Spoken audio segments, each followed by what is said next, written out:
Good evening and welcome to Crosstalk, the show where we put Jesus in the middle of the conversation.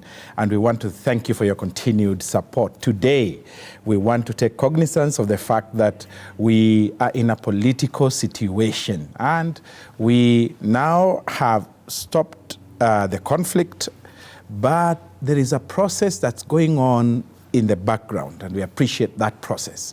And today we want to look at what is the possibility of what's going on. We want to examine the making of a political deal. What's going on in the background?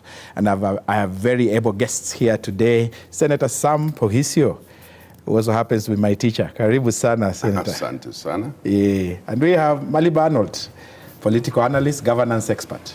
Karibu sana. Asante. Well, let's get it on with. And what are the disputes? What is the dispute? What is the political dispute at the moment? How would you describe it?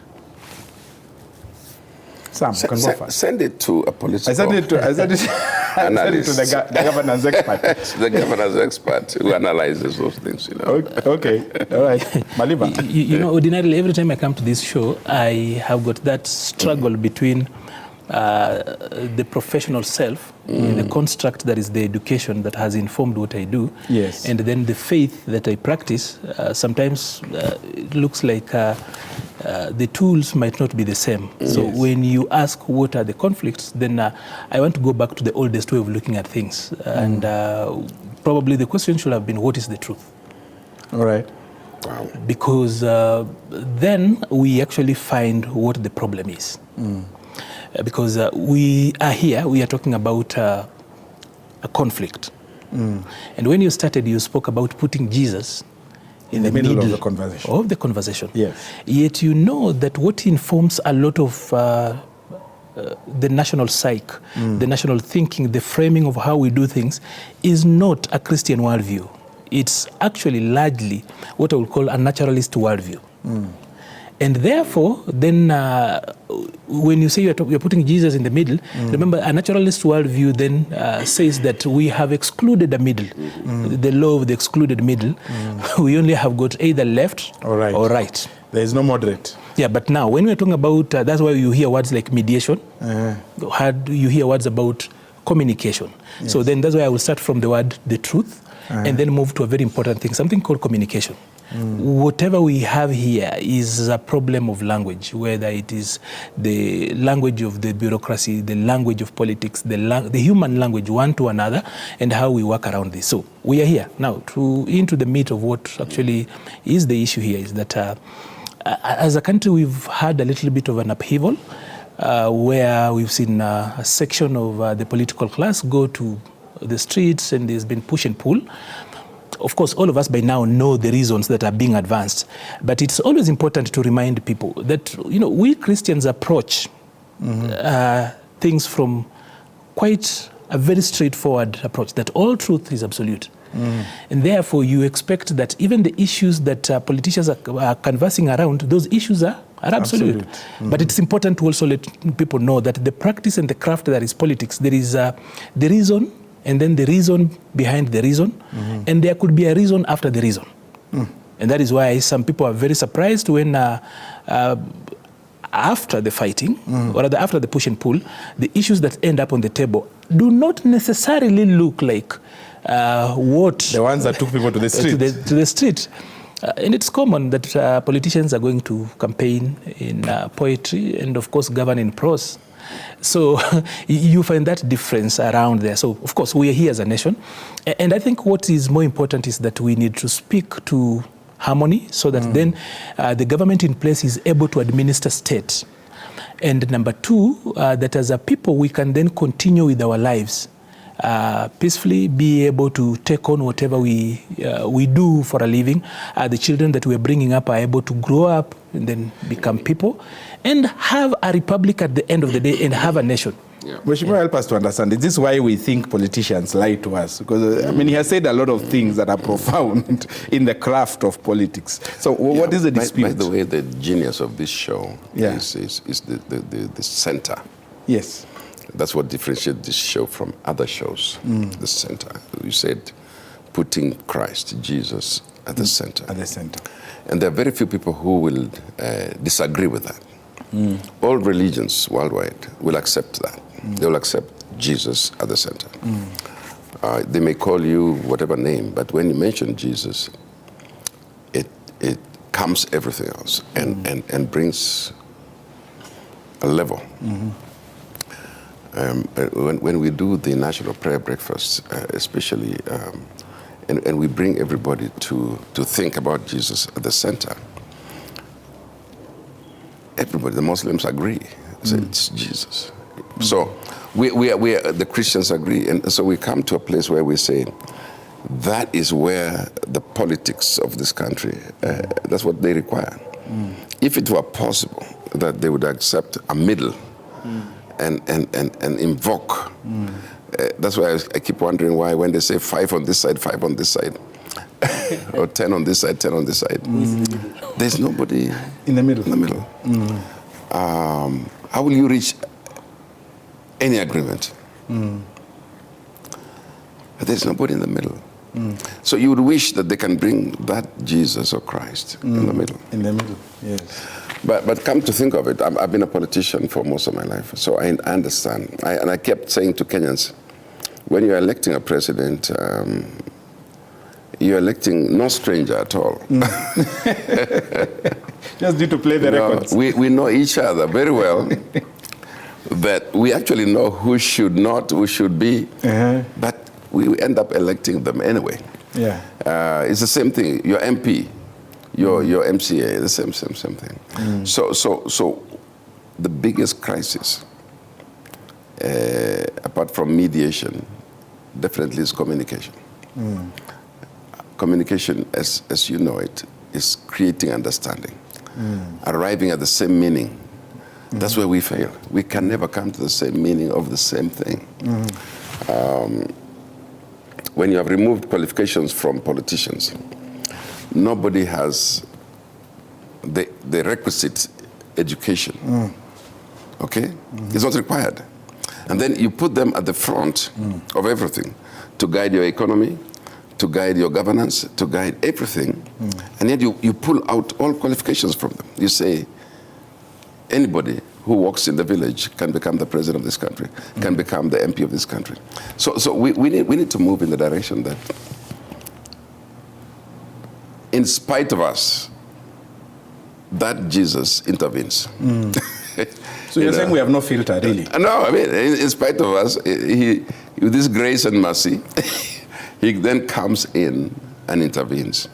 God does. So we are lucky that God has intervened many times in this country.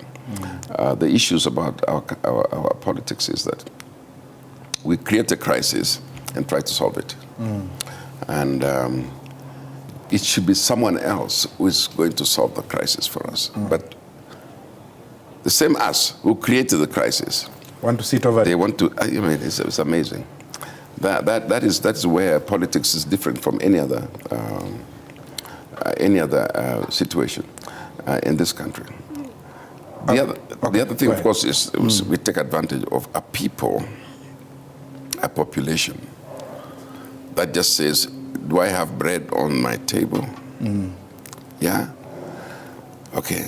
So what do politicians say? Politicians say, we'll give you this and that. And you feel good. It's like you already have been completely,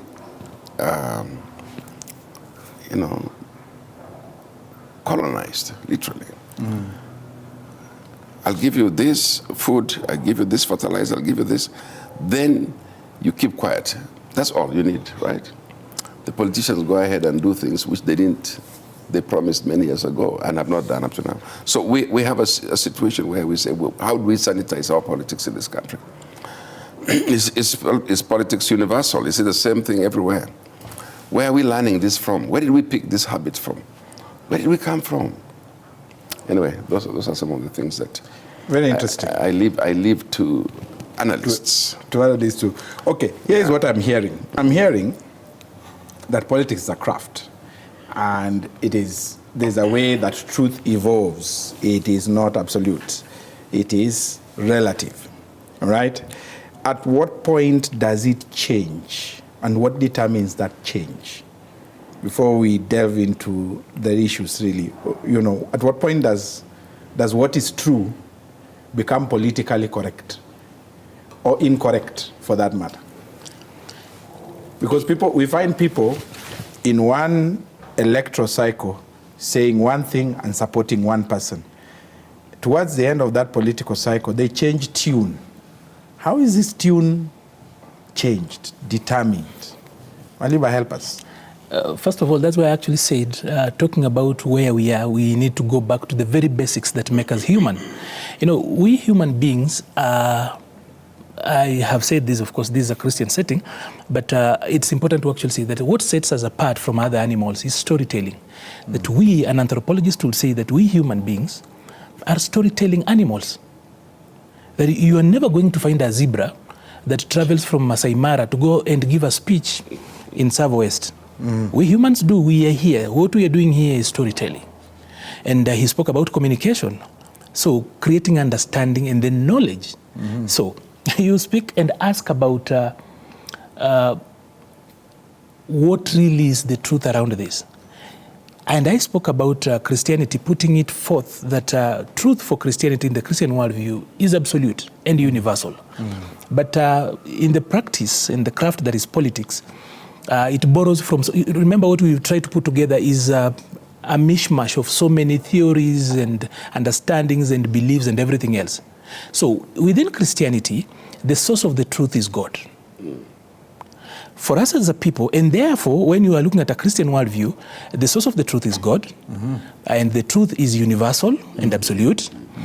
But for us, and therefore, you know, if you're going to get that, you're going to have one sovereign overall, which is God. Now, for us, that's why you hear in Article 1, we speak about all sovereignty belongs to the people. So then the sovereign of our situation now in politics becomes, we come up with a law. And then who becomes the sovereign of that particular setting? It becomes the people. That sovereignty belongs to the people. And that those people willingly have given up their power and then they donate it to a selected few for properly, for this particular setting, I would call it stewardship. So we donate that all power belongs to the people. Sovereignty belongs to the people. But knowing that all of us cannot do these things at the same time, we donate it to a few to deal with it. It's just important to also go back and mention that in the past, God has tried to govern men directly. And even God found it a little bit challenging. Human beings are a little bit difficult. It's not easy to govern men. That's why he outsourced. Even though he outsourced from a point where people asked for it. But you see, he's supposed to be the sovereign of all creation, whether you look at it from the universe point of view or a multiverse. But he has to also come down here and micromanage small things like, where is Adam? Why did he do this? And this and that. So at some point, he then decides that there's going to be, even from the very beginning, he ensured that there was a man who was a leader, and then he had a helper, and they were supposed to be stewards over the earth. But somehow they went off. The experience of God's experience in the Garden of Eden has not changed even for the leaders of today. They still have got that challenge. And that is why we give ourselves laws to try and govern ourselves. So you asked a question. I have taken that long route to just come home. So for us, we have got the law, which should be the source of truth. So we went to an election in the name of the Constitution of Kenya 2010, with laws that are built on the Constitution 2010 as the anchor. So, but there are people who actually came out and said they do not like it. They had avenues of appeal. They used that. And even with those avenues of appeal, they still did not feel like it's correct. And that is why Chinua Achebe, I think in some book, he said, God's case, no appeal. You know, if for God, it's absolute. So we really need to actually have that there, dichotomy clear. For God, it's absolute. You either are doing it right or you are wrong. So it's absolute and it's universal. Here, we will still be talking about servers today. And I can tell you there are Christians and non-Christians who still believe that servers are the answer to the problems we have. So for them, let's open this thing, and even if you opened the servers, that particular layer, assuming they are closed, and you found what they do not expect, they will still say there is another layer beyond that. There's another group of servers, there's another... So here we have got a dispute. From where I sit, I look at it as a post-election dispute. There are no two ways for me looking at it. Because if there was no election last year in August that ended up the way it ended up, we would not be having these cases as they are. Because why didn't we have this case last year? So this, for me, still is a post-election conflict. And how do we approach it? We should have the same, We need to approach it from a point, and that is why you find it so difficult. Like, for example, the government feels that a legitimate government cannot sit down on the table with the people who have not been given power and have not sworn to protect the Constitution. And even administer state to talk about issues like the cost of living. And that is why the government insists that if we are going to sit down and talk, two things should not be on the table. Number one, we don't talk about the election, opening of the servers. We don't do an audit because people went to an election. There is a law provided out of that when the results came out, there was an appeal mechanism, and that particular mechanism approved of what had come out of the ballot, and that therefore, in law, that is already a closed case. So if we go back, then how are we sitting on this particular table? You are already questioning our legitimacy. So why are we seated here then? We are re-prosecuting the elections afresh. With no basis. With no basis. It's just like the same argument when during that, just immediately after elections, when there was an issue of a majority of, quote unquote, a majority of commissioners who, quote unquote, were supposed to agree on the results before it goes out. And then the question was, how do probably 7 people sit and then adjudge what is considered a sacred right? The people have actually expressed their will. How then do a few of you sit down and decide on that? It's the same thing, I think, the government feels like if we are going to do that, we will be re-prosecuting the people's will and therefore invalidating the vote and even the sovereignty in the first place. The same thing they actually also, I think, believe that if we're going to talk about the cost of living, it then speaks to one thing, that we have got an incompetent people in government. If you have to outsource basic things, like we have to talk about the cost of living. So then for them, it's like, if it's the cost of living, we are working on it. And this is how you solve the cost of living. That government provides policy, direction, and an environment to ensure that that goes down. Number two, that farmers go onto their farms and animal husbandry processes to bring the cost of living down. And by the way, the very funny thing, now that Professor Poghisio is here, there's a conversation we've never had. Do you know that it's actually scientifically proven that every dollar you put in livestock returns 4-fold, and the maximum you can get out of crop production is actually double? Somehow, that's interesting. Somehow we've never worked around that. That's very exciting. That is why then the other guys now on the other side insist that we need to talk about this from a point where we go back to the genesis. We didn't accept the elections. Okay, what is the thank you, Maliba. Mheshimiwa, what is the Azimir case? How is it framed? You know, we did not lose this election. First of all, from that belief that Azimir did not lose election, but lost it. You know that's very confusing. Yes. That we won in our hearts, we know that, but we are not there. And that can be very confusing because you want to keep your population, your supporters, hopeful that we are capable of winning this thing. And that's the whole idea really in politics, that you don't lose them to the other side to make it difficult for you to come back. So it's and the government on the other hand is busy trying to win more, raid your side, raid that side, glean more from that side, so that those guys have no chance again.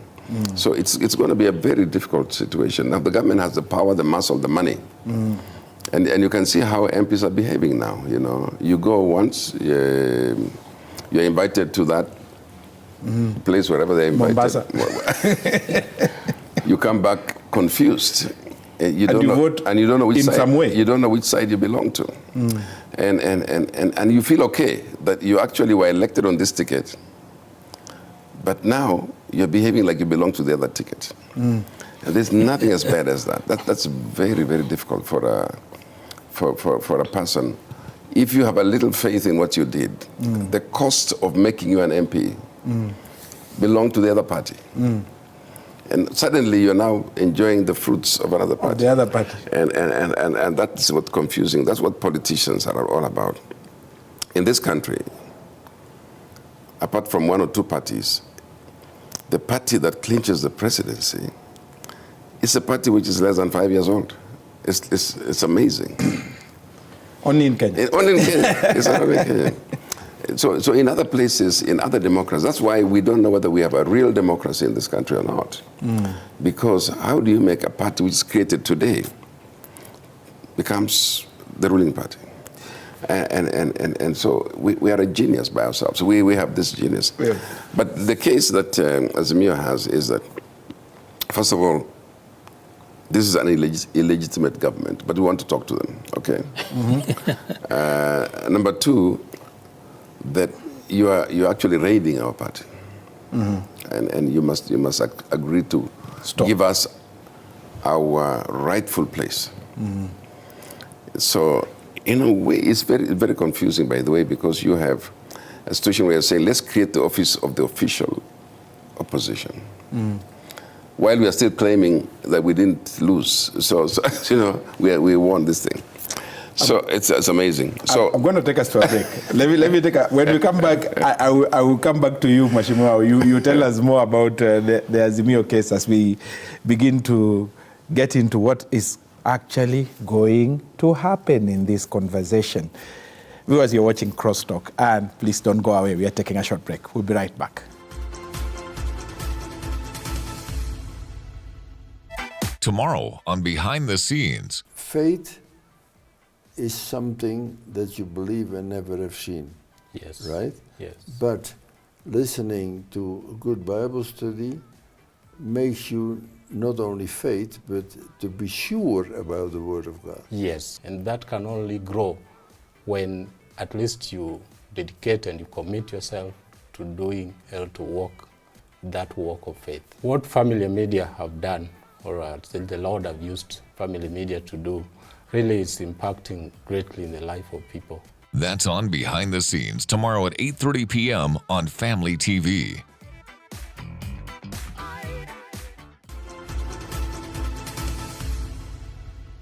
Welcome back to Crosstalk, and we are talking about the making of a political deal.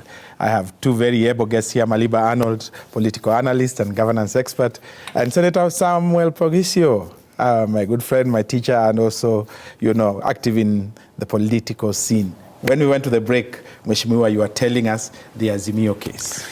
Yeah, and I was saying that it's a very complicated case of trying to keep yourself on the driver's seat of your political party so that you don't lose the passengers. And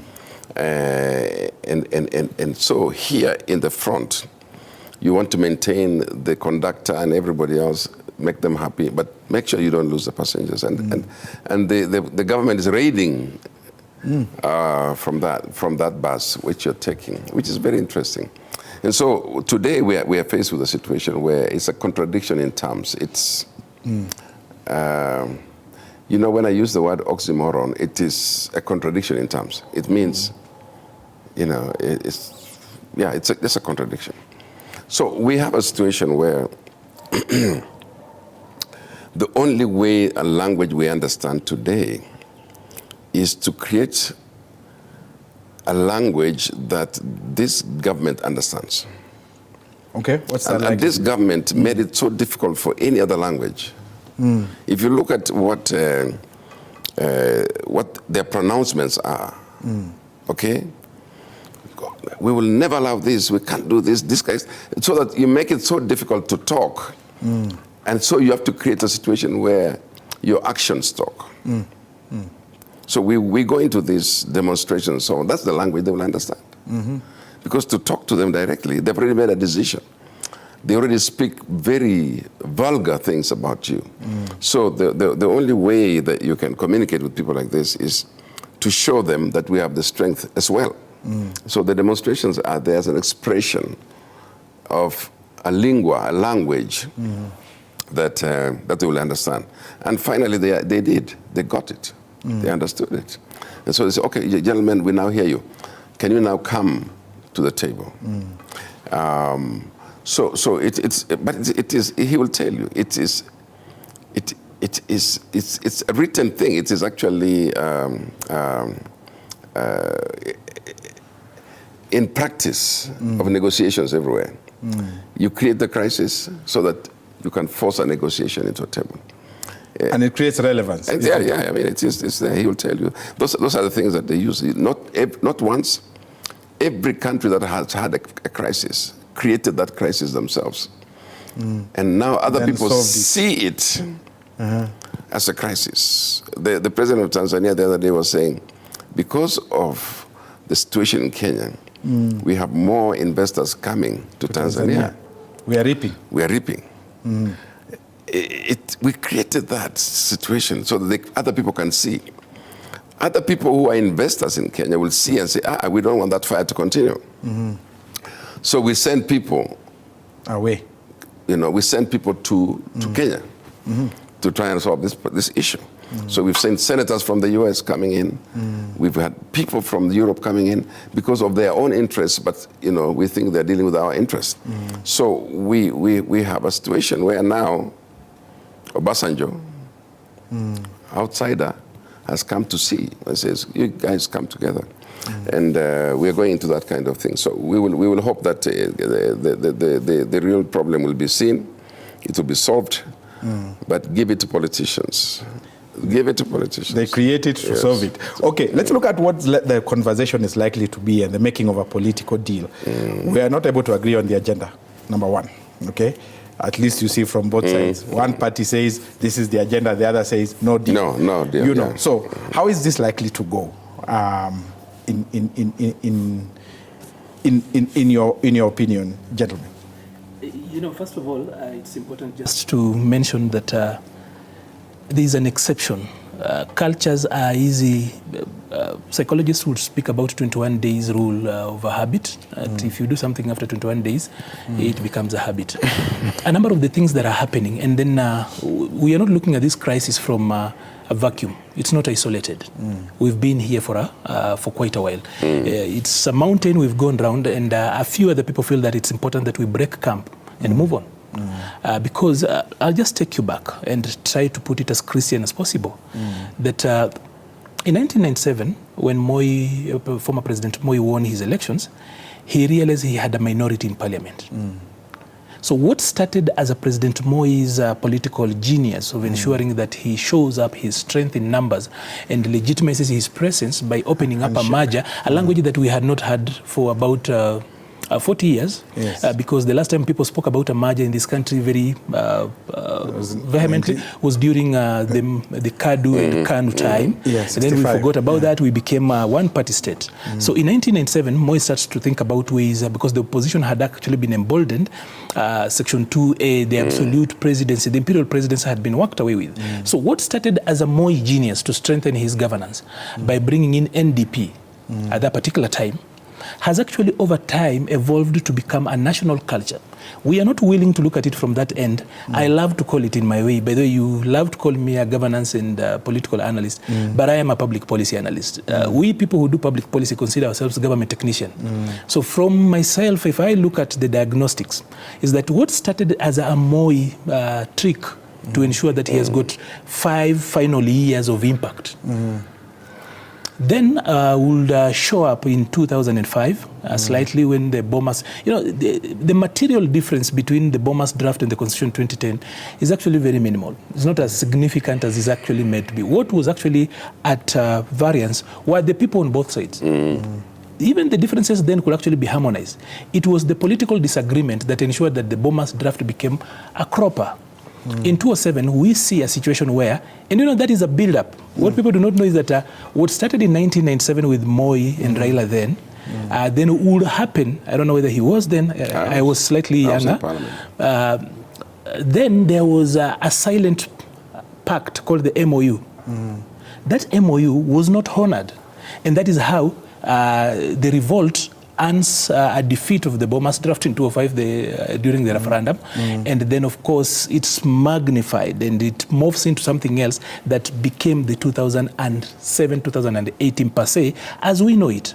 From there, we have been forced to go back to the 1997 setting, this time with deadly consequences. In 2013, it becomes difficult after the new constitution to try form that. And for 5 years, we lived at a time when CORD then and Jubilee were not seeing eye to eye. It was quite adversarial. In 2017-2018, then we go back to a platform. If it were Christians, we would call it to an altar that was erected in 1997. We go back to the same place again with a handshake. The issues are the same. They're almost generic. When Mheshimiwa was speaking about members of parliament who are elected on one ticket and then they get in and they realize we can still play for the other team and it doesn't feel wrong with them, it speaks to one thing, that our problems are the same, the challenges are the same, we are the same people. In fact, if you were to look at our political party constitutions and manifestos, sometimes they look like they've been written by the same person. We are center of the left as a nation. Logo. And by the way, internationally, we are regarded as a mid-range performing democracy. Also, it's important to actually tell people that the noises you see around, that is how democracy works. Democracy is not so efficient. It's not noise-free. It's not a quiet thing. It's not a quiet thing. Okay. So then we have got a mixture of so many things. So you have got Article 38. We've got a Bill of Rights, right? I am free to associate. I am free to do as I want and everything else. But again, we still want political party discipline. He's actually chuckling at our political party culture where you have got a party that is less than 5 years becoming the ruling party. I still think parties have got a way of succeeding themselves in just rebranding because the people are the same. The policies are the same. Ideologically, I know we have got a problem with an ideological leaning. And today there's the struggle between ideology and policy, that whereas ideas are important, theory is important, but then now evidence, now we are moving in a world of evidence. We've moved away even when you're designing programs from entirely dealing with it from a rights-based approach. We now have got an approach we call an interest-based approach. And that is where mediation comes in. So we are at a place where you have to look at the interests at play here. So you are able to map out the interests and then say, okay, as a people, how do we go about this? So it's going to take a little bit of time. We need to go back to the 1997 altar or platform and review it. I have called it the Raila exception. Is that we have given ourselves a law. But if it does not serve his interest, somehow we will have a problem. Why I call it a Raila exception is that for the longest time, he has been the constant around it. But I know and I fear that that is actually going to become a national culture because it's going to outlive him. It already has become. It didn't start with him. It started with Moi. Babies. It started with Moi. Remember, it was Moi who started that. So now, today, for purposes of characterization, you can call it the Raila exception. That we have got a law, yes, we will elect a president. But then if he doesn't like it, probably, we can have a handshake. Fair, okay, we want harmony as a country. But let me tell you, what's going to stop me from doing the same 20 years from now? He might not be there. It will be the same culture that has become, like everybody, when you speak to people here, people say, every time there's a dialogue or talk of mediation, people are talking about a handshake. You realize that is... Correct. It's what everybody's talking about. There's going to be a handshake. A handshake. Loading. A handshake loading everywhere. So that particular practice started as a politician's self-preservation scheme by Moi in 1987. It's now morphed over time. It only takes different shapes. Circumstances might be different, but the signature is the same. And we confuse these things a lot because we can actually personalize it. If you personalize it and made it look like it's a Raila thing, you forget it. He's speaking about the leader of opposition. Do you know that we still have got a hangover of the old order? that we have got cabinet secretaries, but we just want to call them ministers.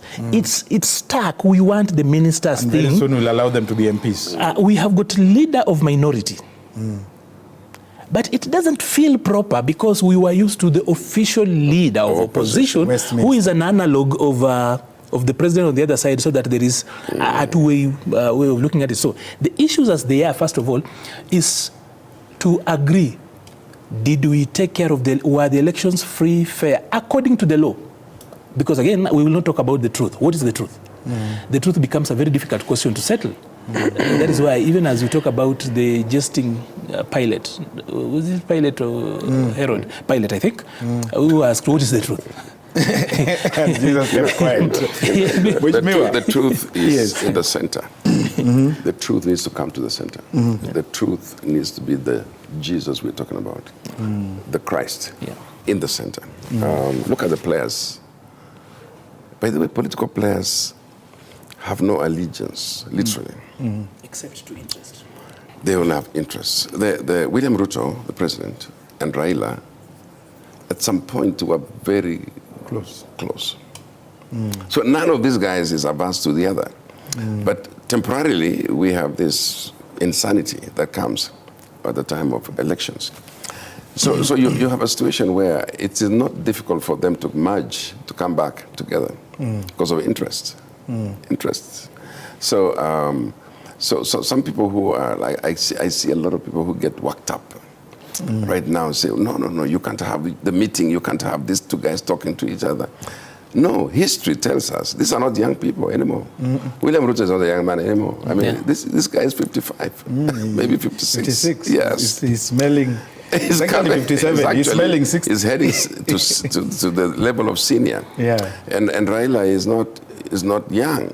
I mean, is growing. So William Ruto and Raila wanting to talk to each other is not strange. You remember one time William Ruto was the strongest defender of Raila. Correct. Yeah. So he understands Raila. Raila understands him. And so for them to go to talks is not a problem at all. Look at the players. Those are the players. The players who do not understand this history are the ones who are worked up. You know, they want to walk away. They're the ones who think. They're banging tables. But the real guys who know politics in this country, the historicity that he's talking about. I was there in 1997. In fact, that merger, I was an MC at that function of that merger because it's very interesting. It was. You remember there were two MCs. I was the Kanu MC and Jobo Mino, the late was the NDP MC. So we were two MCs. And it was at that point that I remember the Moi said that uongozi is not friendship. And he was referring to his own vice president. Yeah, you remember? And he was saying it's not about friendship, okay? Because he had to prepare the late Saitoti and others for the eventuality that he was not going to be one of the vice presidents of KANU, one of the vice chairman of KANU. So that thing had to be done, and Moi spoke. And it's at that point that we pushed ourselves to repeal the IPPG laws. Yes. So we wonder what is strange if people don't read history. And it's the problem with Kenyans is the reading culture. Because if we went back to 1997, that is saying, and you look at the beginnings of that, then eventually every 5 years we've had something similar. So we should not be surprised at what's happening today. Do you see the likelihood of a conversation between the two principals? It is natural. Already it has happened. I mean, these guys have already spoken. So it's not like, and by the way, even in the height of the intensity of the demonstration and so forth, there's no telling if they were not speaking. You know, what people do not know is that the world order, as we know it today, is so much a product of dialogue and open back-end lines. Even during the Cold War, both the White House and the Kremlin had read both, for which the White House would call the Kremlin. Yes. So dialogue and communication, you know, when God talks about come, let us reason together, I think it's in Isaiah. Yeah. It's the reasoning. That's why I was telling you that anthropologists have got a very funny way of trying to explain what they do and saying that human beings are the only difference between we human beings and other animals. Forget the other things. There's just a small line on how anthropologists will look at it. The way we are They'll say upright and so on. That's posture. That It's erectors. we, Homo erectus. They Is that say the only difference? No, they say that no. The difference between us and the other animals is that we are storytelling animals. Storytelling is communication. So that particular way of establishing understanding is what really works. So I do not think there is a problem of just President William Ruto and Raila Odinga talking. What is actually at play and what is so problematic is what are they talking about? The other day, the president put up a tweet and said, I'm going to Tanzania, you know that I'm available for a talk any day. That was his personal tweet. What was he trying to say? He was saying, I'm available for any other talk other than this. If he's just talking and us having, that's why it wasn't on State House handles. You will not hold him to account to that. You cannot hold the state to account to that. It's like he just send you away. Yes, if you want us to talk and have tea, we can have. So the biggest problem here is what are they talking about? And how then does that affect other people's interests, including we the people? Because for us, what has been the biggest problem as a people is the cost of living. I would just remind you that during the first round of call for Maandamano, he was talking about demonstrations being the only language the government understands, which I do not think is true, because the demonstration language, of course, it's a right. You have got a right to picket and to demonstrate. But the picketing means that you're stopping other people from demonstrating. So demonstration is actually going out to express your displeasure and everything else. To picket is actually to put up people who can actually then stop that. That we the law somehow, almost an oxymoron. It's a gatekeeping function. The law is quite a difficult way of going about human affairs, because human beings are not creatures of habit, and therefore human beings cannot be made for the law. It becomes a little bit difficult. So, but then if you were to characterize that, I do not think that what Article 37 really talks about is like blocking roads, lighting fires, and everything else. The way demonstrations work is that you are forcing concessions by way of administering a little bit of pain, inconveniences, and everything else. So then it means that you are going to encroach on other people's rights. Those people also have got the right to defend themselves. They have got a right to enjoy their space and everything else. So if we are going to put this entirely on law, we might not move. And that's why I'm talking about the exception. Today, we will call it the real exception, but it will actually go beyond that. There is a time where if you do not have total and universal control over society, if we are really going to be open, an open society, and I'm not talking about open society from the way we know it in other aspects, I'm talking about a society that is democratic, that embraces ideals of democracy. These are some of the inconveniences we will have to live with. It is unnecessary. No, it's unnecessary. As in the definite article A, necessary inconvenience. Yes. Because you realize, look at elections, for example. Are they necessary? They wouldn't be so much necessary. There's been a joke in this country that even if you change, before this particular parliament, the attrition in parliament was 67%. Almost, yeah. 70. But then, when they will come in, they will behave the same way like the ones you've sent out. So then you ask yourself, you think, is it necessary to do an election if the product is the same? But then people forget one thing, that you are only changing people, but if the process is the same, the product is the same. The product of making porridge is mixing flour with water, warming it and stirring it until it's thick and it becomes porridge. So if the process of we choosing leaders as a people is the same, then there is nothing special in parliament that strikes members of parliament once they get there and then they become what they have become. It is the process of bringing these people into being, because there's a way bread is actually made. Serial production of cars. Once you've done the prototyping, and then you start doing serial production, it looks exactly like the other one. You can actually move a spare part from this particular car and put on this one and move on. It's the same breed. The DNA is the same. So what is this DNA? It's not the DNA of we as a people. Probably it is. It is, number one, in the process. The process is the same. Two, leaders are a representative sample of a people. And he's a pastoralist, so he'll tell you that the best substance in milk is the cream. And the cream always goes on top. That is how democracy is. Democracy works like milk. The best substance amongst us actually comes on top. So we might not be corrupt as a people, but we are corruptible. And we corrupt the top. Well, we are corruptible. It's the opportunity and the chance that is not there. So the leaders that actually are out there are a representative sample of who we are as a people. Okay. So much of the problems we have are societal. The problem in politics, last time I spoke about the altar then informing what happens at the King's Palace. Yes. The biggest altar we have is the sovereign. Who is the sovereign in our sitting? It's actually the people. Who are those people? So it is a representative sample of who we are. It's a shadow of who we are as a people. So going forward, talking is not a problem. We are going to have a conversation. I told you last time that in this country, you're going to get the people referred to as middle class. It could be those of us seated here, right? There are very many metrics on who is a middle class. But let me just talk about the people let me use the younger people, for example, because that's a generation I've worked with for most of my life, for most of my adult life. You can listen to them, see what they write on social media and everything else, and you see people who know their problem, who even know their solutions. When it comes to choosing leaders, they will actually say the right things.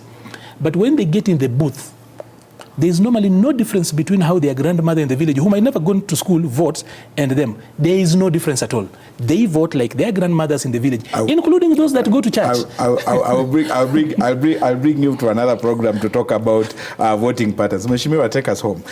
Yeah. What do you see likely to happen around this conversation? Yeah. First of all, the biggest hindrance to any conversation today are political interests, and nothing more than those interests. You'll see what Chungwa is saying, what Moses, whatever Kuria is saying, whatever all these guys we're talking about. It's personal interests. Party interests take a back seat. The people are worried that if we get into a merger, I'm going to lose my job. You never know. There might be a reshuffle government. There are people who think maybe we will lose our political party. We will lose our cutting edge. We will lose this and that, our privileges and so on. The question I keep asking myself is, do people understand that this has been done before? You can even go post these talks and still have a crisis in this country. It doesn't solve our problem completely. But for now, we're saying give us peace. The peace of mind. The peace of mind that we require right now is that please stop this demonstration, stop this destruction, stop this. We want peace so we can work. This conflict. So it is, in my view, I don't think we're looking for a permanent solution to the situation. So don't ask about a permanency of this solution, because it's not there. We're looking for a temporary solution so that we can have the peace to do what we want to do. That's one. Number two, why are we creating the office of the official position? And what does that do to the existing order that already exists in the law? For example, if you create the office of the official position, you must then create the office of the leader of government business, isn't it? Yes.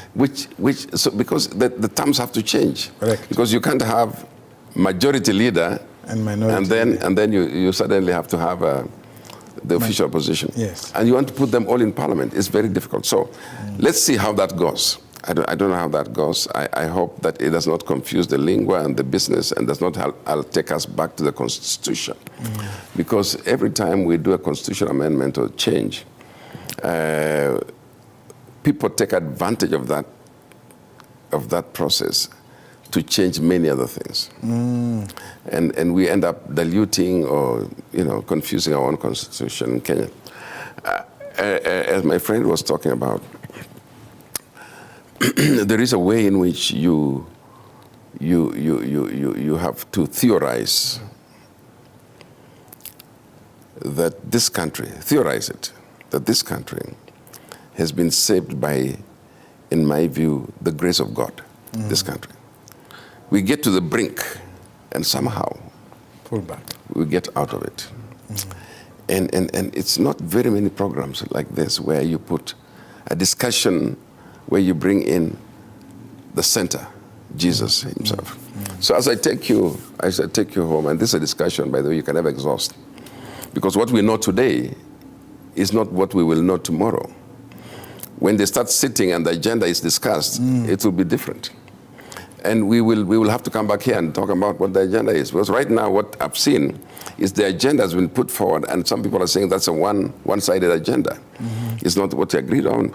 And the people who you put to task to bring these things, everybody's watching them. You say, who is on this side, who is on this side, why is so-and-so there? And so the next 3-4 days, weeks and months, we'll have to come back and discuss the same thing, because it's going to change. In the meantime, I'm glad that things have stopped. Literally, there is no more street demonstrations and things like that. Shooting, and confrontations and stone killings throwing. and so on. And that the two leaders are able to talk to each other directly. And I think that the one thing you can never take out of this country is you must understand that the leader of ODM, Raila Amolo Odinga, and the party of ODM is a very strong structure in this country.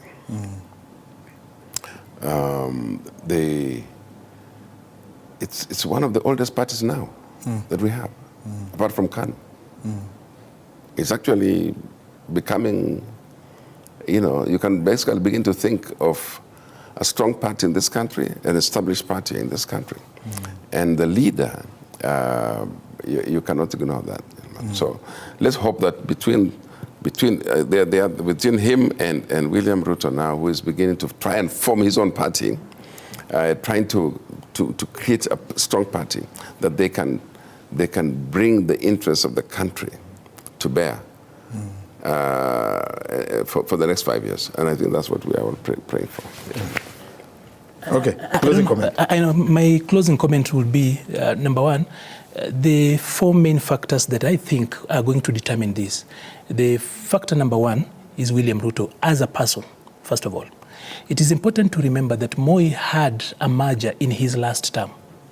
It is also important to remember that during the first term of Kibaki, that's 2002 to 2007, what would have been a merger, they call it a coalition.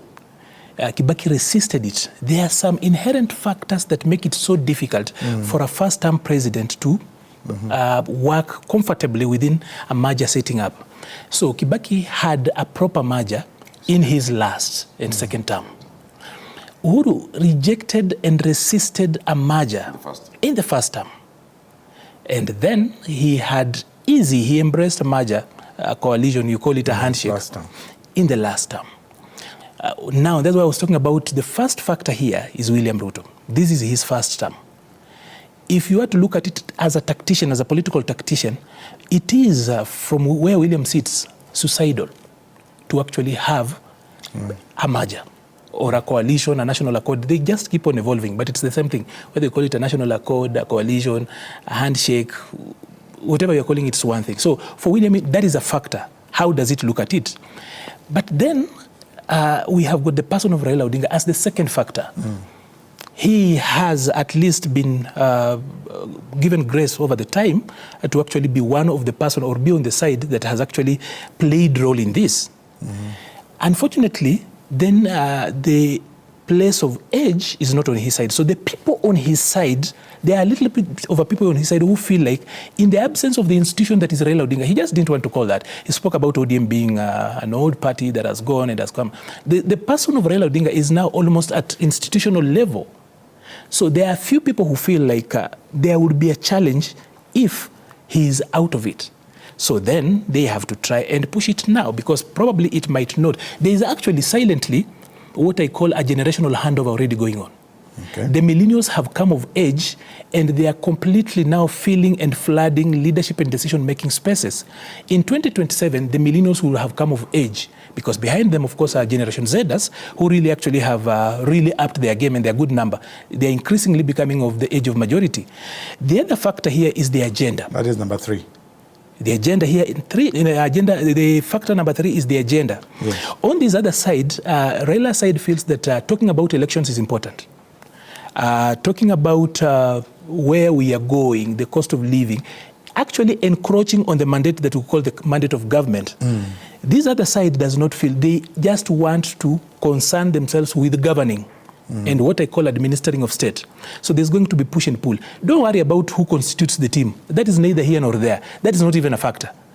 If you can actually settle the issue around William Ruto, the person and the president, settle the issue around Raila Odinga, the person, and then the agenda number 3, you would actually then see where we are going. Then lastly, what I consider as a factor is Kenya, the people. We, the people, the sovereign here. When we're talking about here, we're talking about bringing Jesus at the center of the discussion.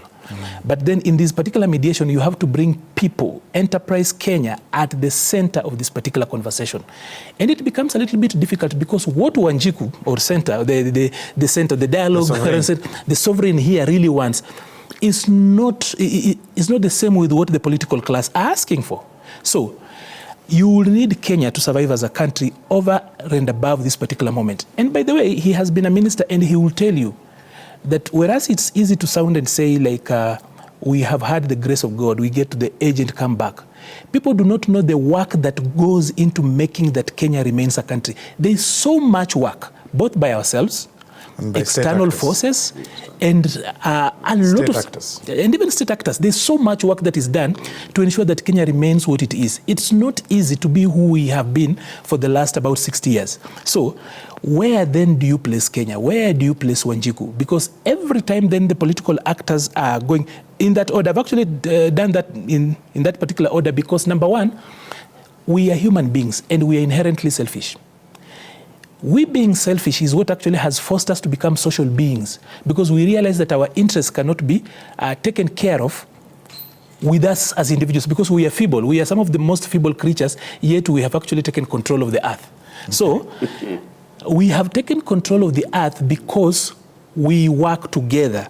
But we work together because we realize it is about our individual selfish interests. So as a people here, Kenya, the Republic, and over and above the Republic, you are talking about the individual needs of a people, which is now in Article 43. And that is why it's so difficult for a member of parliament who has been elected in ODM to find that there is no power here. Just beside being called ODM, I can get those things on the other side. The needs are the same. The challenges are the same. So as we move to the third, and in my opinion, the final liberation, which is socioeconomic empowerment, embodied in Article 43, we will really need to pray for these people in this order. Number one, pray for the people who make decisions because they are human beings and therefore they are selfish. Remember that. Self-preservation will be there. So you pray for the president, pray for Raila Odinga, and then you also pray for the agenda because this agenda here is informed by these people here and their lieutenants. Then you come to the last one, where are we as a Commonwealth? Where are we as a people? The interests of the people of Kenya. Yes. And of course, Obasanjo, who is leading this process. Gentlemen, I have to thank you. We have run out of time. And Maliba Arnold, thank you very much indeed for gracing this show. Mheshimiwa Sam Poghisio, Senator, thank you very much indeed for coming. Well, viewers, what a show we've had. We are looking forward to seeing some sanity, some way forward, wisdom, that all the actors will carry themselves with dignity, with grace, but also with the interests of the people of Kenya at heart. This has been Crosstalk, the show where we put the cross in the middle of the conversation and bring Jesus to the throne of that conversation. May God bless you. You have a great week. See you next week.